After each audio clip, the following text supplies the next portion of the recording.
Guys welcome back ജസാസ് world. ഇന്ന് ഞാൻ വന്നുള്ളത് ദുബായ് മാളിലാണ്. അതായത് നമ്മുടെ തലൻ്റെ മുകളിൽ ബുർജ് ഖലീഫ ഉണ്ട് ഇവിടെ. അയ്യോ കാണാനില്ല.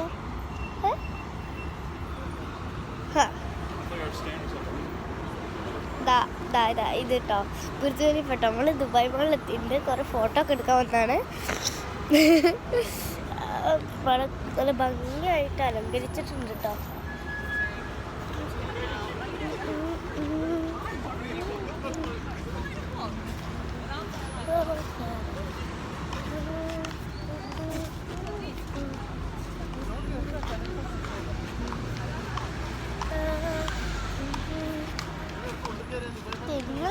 തെങ്ങൊക്കെ സോറി എന്താ പറയുക, ഈത്തപ്പഴന്മാരൊക്കെ നല്ല അടിപൊളി ലൈറ്റൊക്കെ വെച്ച് സൂപ്പറാക്കിയിട്ടുണ്ട് ഗൈസ്. എനിക്ക് നല്ല ലൈറ്റ് ഇഷ്ടപ്പെട്ടു. എന്തൊരു രസം.